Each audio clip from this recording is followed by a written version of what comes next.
Good evening, City Reachers.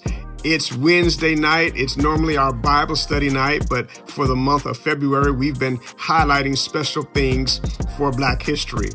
And tonight, we are emphasizing social justice.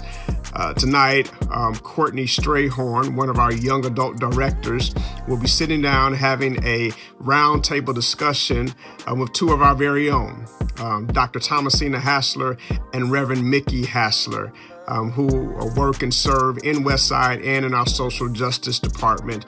So let's tune in and let's pay attention as we hear living history among us. Good evening. My name is Courtney Strayhorn, one of the leaders of the Westside Young Adult Ministry. Tonight we're going to watch a clip of my grandfather. He was a part of the Montgomery bus boycott. He was a driver, basically, Ubering before actual Uber during their time. So I'm excited to show you guys this clip. And then after the clip, we'll watch a movie. We'll watch an interview of me interviewing Westside's members during the Civil Rights Movement, and they're sharing their experience. All right, thank you, and enjoy this clip. When he was young. Like many other black leaders, he was arrested numerous times for activities in violation of what were deemed repressive laws throughout the South. King would later write, "I was proud of my crime. It was the crime of joining my people in a nonviolent protest against injustice. It was the crime of seeking to instill within my people a sense of dignity and self-respect. It was the crime of desiring for my people the unalienable rights of life." All right. How y'all doing? This is Courtney Strayhorn with Westside over the Young Adult Ministry for Black History Month. This month we're talking about the Civil Rights Movement and what it actually means to me. I'm interested in learning it and showing it and teaching it to the young adults and also people who are younger, the significance of the Civil Rights Movement and what it means to us, and how Trump is trying to take that away, and how powerful the movement was during this time. So right here we have Reverend Hassler and Thomasina Hassler. They were during that time, they were a part of the Civil Rights Movement and the Act. So I want them to be able to explain just a little bit, for instance, like the Selma March and Bloody Sunday, which we all know, which is pretty nasty, the significance of what those actually mean to them. So first we're going to go to Reverend Hassler. Can you explain a little bit from the Selma March and the significance of Bloody Sunday and your emotions during that time? Well, first of all, 65, not sure what the month was, 65 was very meaningful to me because as a part of the Civil Rights Movement, I had been somewhat interested, but I wasn't participating. Oh, wow. And I wasn't participating because the civil rights, in general, the civil rights to me was a frightening time. I'd spent 4 years at Morehouse and had just graduated. And I was hoping that at the end of when I graduated, to go to Crozier Seminary, which is where Martin Luther King had gone and had by this time received his doctorate. And now he's marching. But I got an impact of it because directly involved was his church. And his being a co-pastor of the Ebenezer Church, I was directly affected by it because whatever happened to Martin or ML or whatever happened, I always knew.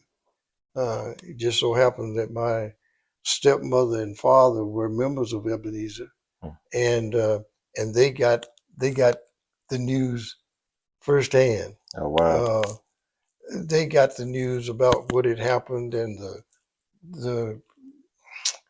the terrible thing that happened as they crossed the British Bridge. The dogs and fire hoses and batons and shovels, and of course in Georgia we had lestomatics and axe handles or Oh wow.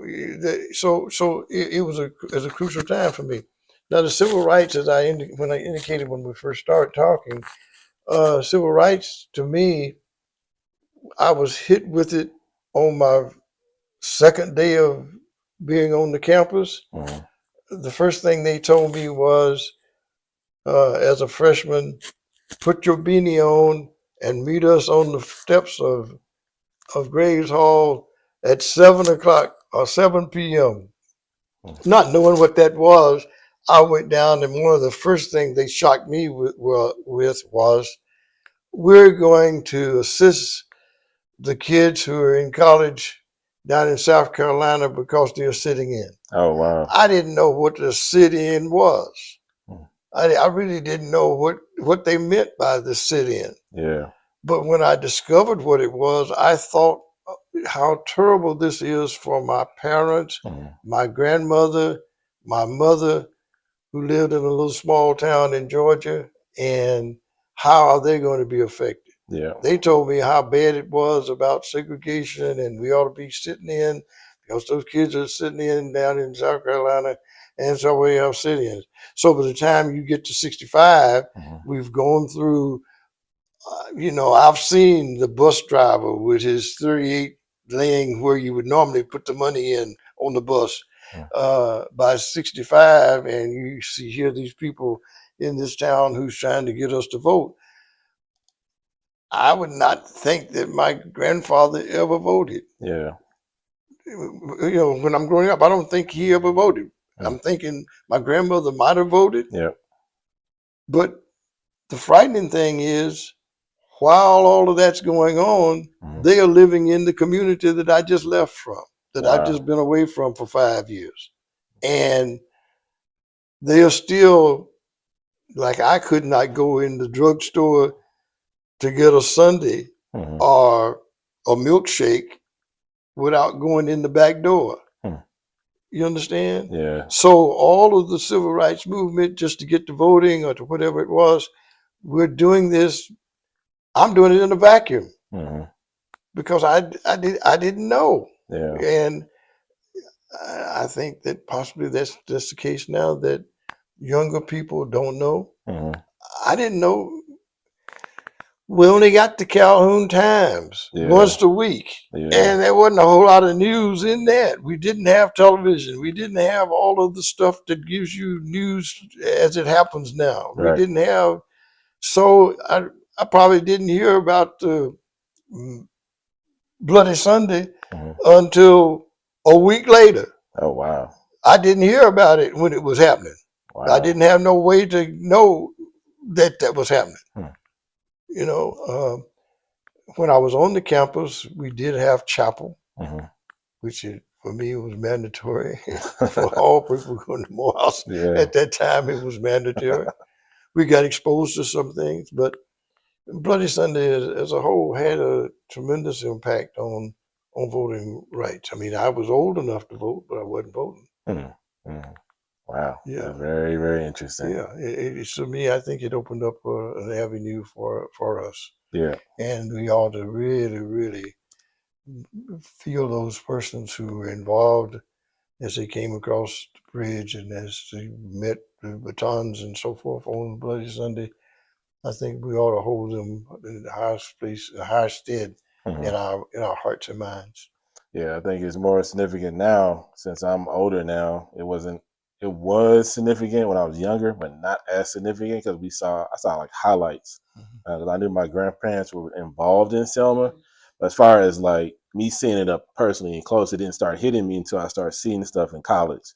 Like when I saw the KKK marching, then it started being more significant because it was like, oh, at first it was like a blur because we weren't there during that time. I just heard the stories. I saw the pictures. I'm fortunate to have those roots in my family.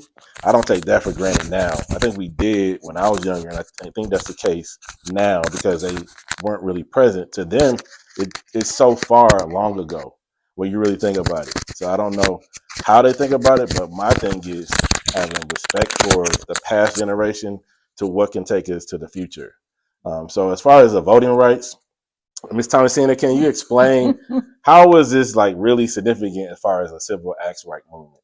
So for me, I always think about the fact that St. Louis seemed to be a place where there wasn't a lot of action. And that was my perception at that point in time. I'm thinking 64. Yeah, I was just in college. And one of the things I remember was the day that I was preparing to go to college was the day of the March on Washington and the I Have a Dream speech. And so I was watching it, but I'm 18 years old. And so it meant something, but I wasn't really clear about what all of that meant. You know, in my freshman year, first semester freshman year was when John F. Kennedy was assassinated, and so that was a big upheaval on campus. I was at a historically Black school, Hampton. And then moving forward, I came back here to school because my mother got sick, but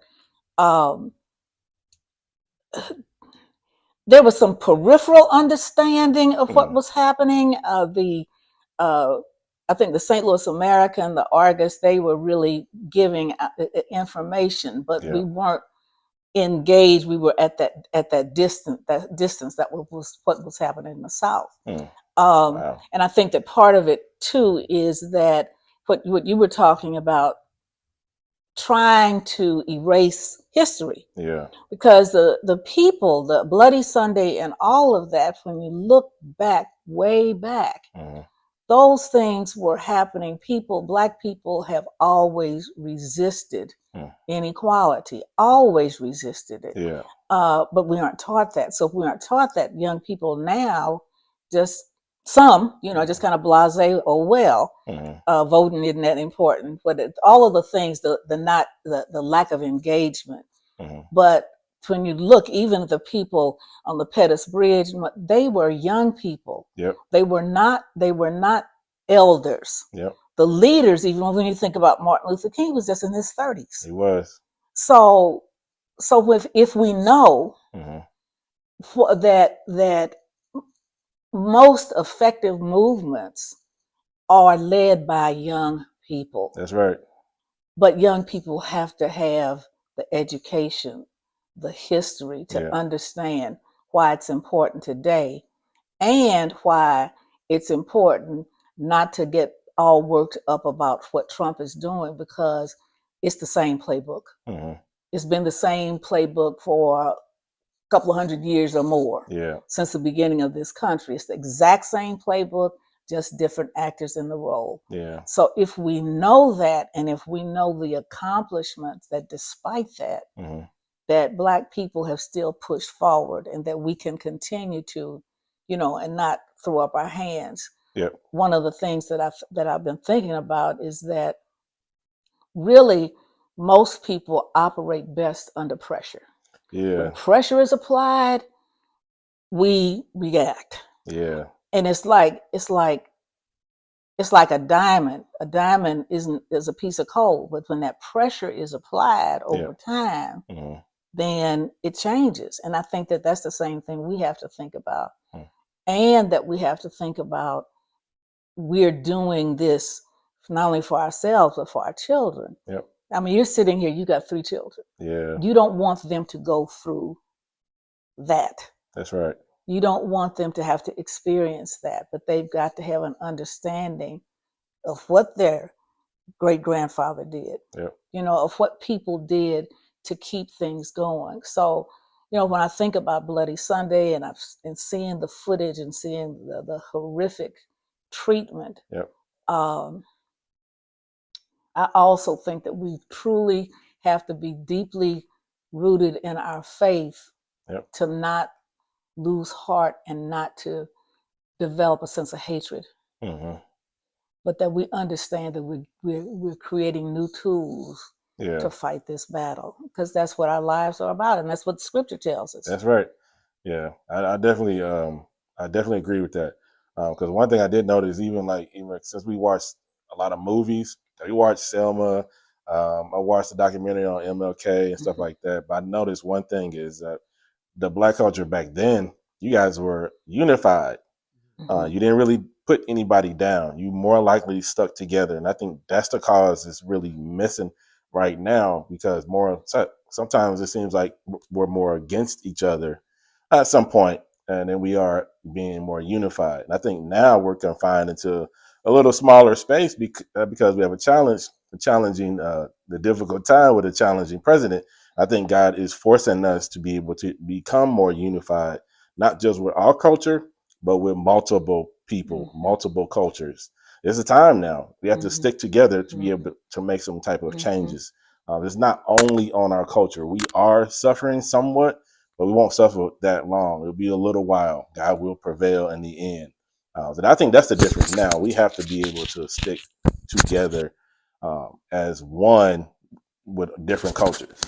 So I think one of the things, though, is that everybody never really stuck together. Yep. I mean, people are just people. Yep. That for me, I think the key is that for success is that we have to get ourselves out of the way and recognize it ain't just about me. That's right. It's about other people. Yeah. And if I don't stand up for other people, it's going to come home to me too. That's right. That's right. And just to piggyback on what Thomasina said, I think that possibly communication is extremely important. As I alluded to it when I was talking to you earlier, we have vast number of ways to communicate with each other, and we know what's going on in the world. And since I'm older, I can remember when there was, you mentioned the two newspapers, but we didn't have a black newspaper. When I was growing up and trying to determine what I was going to do and what I want to do with my life, I didn't have any models ahead of me. I had them out there, but I didn't know anything about, all the people who were doing great things. Yeah. So when I came to see what Martin Luther King was doing, or hear about what he was doing, it was always after the fact. Oh wow! Although I was getting pretty good information from my stepmother, and she was saying, "Well, I don't know if Mike is going to come in. If he's going to be here he's going to get out of jail to be in church Sunday. We'll have to check and see." Wow. As she talked with her people, and she knew the under story. She knew the real Martin. She knew the name change. She knew, you know what I'm saying? Wow. As a member of the church, she knew the King family. You understand what I'm saying? Yeah. And so, you said she called him Mike. Yeah, because his name was merely Michael. Yeah, it was. I didn't know that until I looked it up. I was like, I thought people were lying. I was like, oh, that was a real name. His father changed it. Yeah. Oh wow. And so like, I mean, I'm just sharing that with you. That was why. I mean, the movement. I really wanted to do something, but I didn't know what to do. Especially with my mother and my grandfather and my grandmother living in an environment that my being in the front page on the front page of the Atlanta Constitution or the Atlanta Journal wouldn't have gone over too well with them. Yeah. Ultimately, my church was actually as a part of it, and after the Selma incident, my church was actually burned. Actually, one of the schools one of the churches that I didn't belong to that church, but as I grew up sort of between two churches, and my membership was at a church that was further than from where this church was. All of my friends went to the church that was burned, and I was saying, "What is this?" But let me interrupt you. Yeah. Tell him about why you didn't protest in terms of what they said to Granny. Yeah, well, and it ultimately wound up with her being endangered. Even when my grandfather passed, he died in my senior year at Morehouse, and for 2 years after that, they had to put up. But we had the only dusk to dawn light sponsored by the power company in the country. I mean, they put this big light up in the back, beside her house that came on to protect her. Wow. Oh, I'd go on after. I want you to tell him what the man said when he found out you were going to Morehouse. Oh yeah, well, but they would always ask me because my grandmother would take me to buy shoes or some pants twice a year, and in the fall of the year. I don't remember the incident what you're saying, but he would always say, are you staying out of trouble down there?"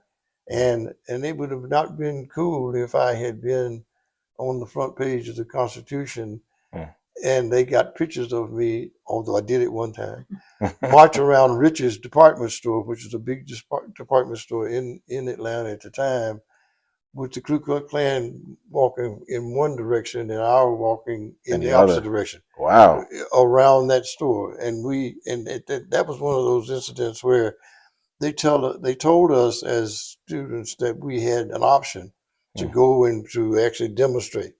It was my only time going to H.L. Green drugstore to sit in. Yeah, I went, but they gave me good instruction before I left.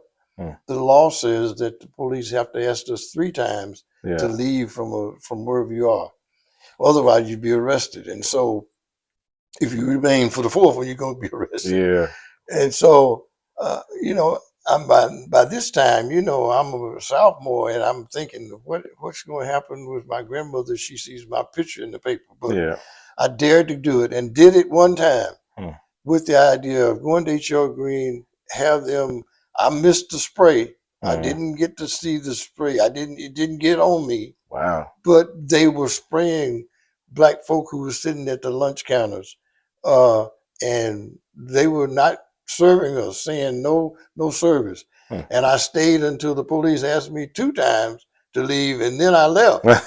You understand? But I didn't get on the front page because the only people who were on the front page were the people that got arrested. You saw them dragging them out and getting arrested. And that was always thing. And I later found out that this person at the shoe store who would always ask me or my grandmother if I was getting in trouble down in Atlanta, turned out to be the secretary to the Selective Service Board in my county. Oh, wow. And Selective Service Board would whether I'd go in the military or not. Wow. And so I had to play that card right. Otherwise, I would have had a whole different upbringing, which might not even include Morehouse. Might not have even included Morehouse. And I know it wouldn't have included Morehouse School of Religion, where I went. When I graduated from Morehouse, I went to Morehouse School of Religion for a year. I mean, for the first year. So, wow. I mean, I'm just thinking that all of that impacted me tremendously. Yeah. Especially when you grow up and you don't have any black role models that I saw. That's true. I read some in the book. And when I got to Morehouse, since I was in history, I spent most of my time in the library reading through annals of kings and queens and how how notorious they were. You understand? Yeah. I mean, it was not a very smooth time, and I didn't know about Black history. I had not been exposed to Black history. My advisor from Morehouse was going to Chicago in my senior year to work on a book or something of Madam C.G. Walker. Oh, wow. C.G. Walker. Yeah. Yeah. You understand what I'm saying? That was my first incident. I'm saying, I'm getting out of this. What is this history that I'm learning? I'm not learning about me and about Black people, but I see it and I feel it, and I know that I don't have rights. I don't have rights when I ride the bus. I don't have rights when I go into the lunch counter. And I'm seeing that these same restaurants are in St. Louis when I get here, and that's 10 years later. It's all been impacted by the civil rights movement of the 60s and all of those people who got killed. I remember the Philadelphia, Mississippi incident with the 3 persons that were missing, that were killed. Wow. You understand? Yeah. How that impacts a person that's living this every day. That's right. That's very true. Yes. Wow. So I wanted to say something real quickly about what you had told me, that one of the things that happened was that somebody else in the neighborhood had been asking, telling Granny, "I hope he ain't down there, protesting." Just kind of said that to her. But that person also belonged to the Ku Klux Klan. Oh, okay. And Wow. so him knowing that meant that he couldn't be too active because that was a veiled threat to his grandmother, who lived by herself out there in the country. Wow. I said there hadn't been a whole lot of activity, but there were some things that happened in downtown St. Louis. There were people who sat in the whatever the drugstore was then, because they had the counters where you could eat and get buy sandwiches and all of that kind of thing. So there were people who were pushing, but to your point, it wasn't everybody. And so that there are these people who rise up as leaders, and the rest of us benefit. And I think that if we knew more, then we would join those leaders and not to squabble so much among ourselves when we see the threat, like we're seeing right now. People getting laid off from work and no benefits, and all of the things that are happening right now. Is still it's still the same situation, being afraid of us having too much power. All right. So one more question. That brings to my question, since you said leaders, how the leaders were younger back then. I look at us as people my age or a little bit younger as potential leaders. But in your eyes, on what your opinion is, do you think God would rise up another leader like you guys had in the 50s and 60s and 70s, early with Martin Luther King? Do you think there'll be another leader of that significant power? I don't know. I don't know how that would be. It could possibly be. I think that one of the things that we have to really know too about the movement is that there were so many people behind Martin Luther King who were supporting what he was doing. There were tons of people, NAACP, what was it, SNCC, and all of those organizations. There were people who made it possible for him to be that leader. Right. And so I don't, couldn't answer that, because if you look scripturally, I mean, there were various leaders for various seasons. But I think that a leader can't really be one if the people don't follow. That's right. Yeah. So we've got to be able to help us, and not just young people, but older people who are saying, well, that's not my problem. But it's everybody's problem. And if people are prepared, then there may be that time that there is a charismatic person who can sort of change the trajectory of history. Leaders. That's sort of difficult in the sense that we look at leadership a little bit different than. I think the problem now is that everybody is looking for the leader, and I think we're going to have to. Somebody may have to say something. I think clergy has to say something. I do concur with my pastor when he says we have to speak up, and I think even in the role that I have to speak up. And that voice has to be one that comes from a theological position that believes that God can do what we need God to do. In other words, I think God will ultimately reign, and that reign, we are part of that, so that will come. And I'm not saying it's got to come from the preacher, but I think it's got to come first from the preacher, because the voice has to be heard at that level. So what voices are you hearing? You're hearing MSNBC or something, you're hearing all these voices that talking about the stuff, Yep. but how does this stuff really come out? I mean, it has to come through a voice that is a how can I say it? A voice that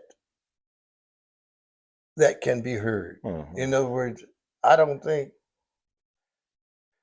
although we got great people leading great organizations, I think the voice has to be from a person who can be heard. Mhm. And all of us won't have that opportunity to speak. We Yeah. all have that capacity, Yeah. but we don't have the opportunity to speak. Hmm. But whatever that voice comes, I Mhm. think that voice has to be one message. And the message is that we all live together, whether I'm a chaplain or whether I'm a pastor, or whether I'm a great pastor or just a mediocre pastor. The voice has got to be the same. And we've got to come forward with a strong voice about what the needs are in the world. Yeah. And it has to come not only from our talk, but our walk. Yeah. And so that people hear what you're saying because they see how you walk. Yeah, that's right. And they're not going to listen if you're not walking right.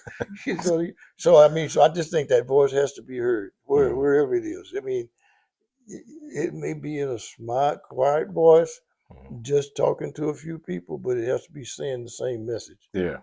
Yeah. That's what's going to bring the unity. Hmm. And so, yes, we need to get more people in church. We need to get more people hearing the voice, and they have to hear the same voice. Mhm. And so it's not about this church or that church. It has to be the same voice and be able to hear that it's really the same voice Mhm. and not. I think that's where we got misled in this election. I think folk were saying a whole lot of stuff that we thought they were on our side, Mhm. Mhm. but we don't know because I Yeah. think the people who voted and did not know, will Mhm. be bad for them. 'Cause, Yeah. And I think we're going to be okay in this. I really do. It's hard to see it, but I think we're going to be okay because I know who's ultimately in charge. That's right. Yeah, and so as long as I think how this song goes, on the right side, right side. I think that's something. Count to be on the right side, but I think you're on the right side. I Yeah. really do, and I think this is a good time for me because if I've been quiet all these many years, my grandmother's gone, the property that we own is gone. Then this is the time. Yeah. This is the time. I mean, there's nothing holding me back. That's right. My voice has got to come out clear. That's right. Can't be no, as they say, no Mickey Mouse about this. It's got to be the real deal. It's got to be a real deal. Yeah. Yeah, that's right. It's got to be the real deal. Yeah, I like that. Can't be no Mickey Mouse. Can't be quiet on that. Can't be quiet on this. This is, and you're not speaking just from blacks. When I think of what just happened with all of these executive orders and people mandates and stuff, there are people around the world who are hurting today as we speak. As we sit making this film, a lot of people are hurting today just because somebody doesn't want it to happen. That's right. Yeah, and so we just have to keep asking God to move Satan out of the way because Satan is alive. Yep. And I think we know it, but I think more people are going to know now. Satan is alive. True. Very true. And as I stated in a paper that I'm writing for one of the classes I'm taking, I raised up this Job as there's a statement in the first chapter of Job, and God asked Satan, "Where you been?" And he said, and according to that scripture, Satan's response was, "I've been going here and there, to and fro, seeking whom I may devour." And I just think that a lot of people have gotten defiled, or whatever that means. Yeah. I think they have been deceived. Yeah. Because that's all the power he has. Yeah. Yeah, that's all the power he has is to deceive. So thank you so much for the opportunity to talk about the civil rights in the movement. Oh, no problem. I wanted to say just one thing particularly about scripture, and that when we talk about all of the things that are happening, and when you were asking the question about leadership and such, if people, all of us, if we really read and were instructed in Scripture, That's right. We should not be surprised that this is going on. Yep. But we've seen victory after victory after victory. Yep. The other side of it is that we may be some of the actors pushing things forward, but we may not see the result. When you look at so many scriptures, but this pops in my head. But if you look at, I think it's Hebrews 11 or 12, they name the what do you call it? The hallmark. What do you call the Wall? No. When people are inducted, Hall of Fame. Hall of Fame. Hall of Fame. The Hall of Fame. But everybody didn't see the end. Yes, that's right. They did not see what it was. And so if we can, again, understand what God is saying through his word that will promote us into action, then I think that I know, you know, God is always going to get the victory. He already has the victory. That's right. And so, you know, just a couple of scriptures I did, you know, for the social justice ministry, I always look at Luke 4:18, where Jesus is talking about setting the captives free and opening the eyes of the blind and all of that. But I was really taken by Pastor Charles' message the other week, and when he used Proverbs 31, and I think it was verses 11 and 12. This blew me away, because I always think that scripture is just about the woman, you know, That's at the right. end. That's right. But it's still that battle cry to action. That's right.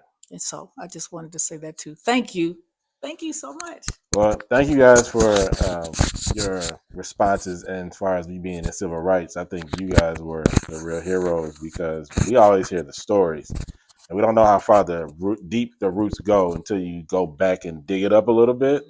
They're important during this time. So we really appreciate you guys for doing that, because you were brave during that time, because you saw it up front. We only saw, like I told you, I only saw highlights. People now, they're just seeing it on social media. And so they need to know and need to show you a little respect for what you did in the past and how you can help bring it forward to now. It's really important. Thank you very much. Yes. Thank you very much. You're welcome.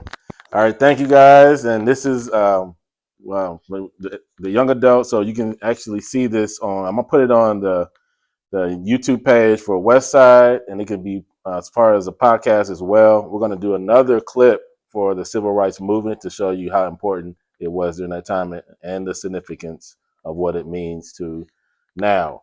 And I'm Courtney with the Young Adults, and thank you for watching this, and we'll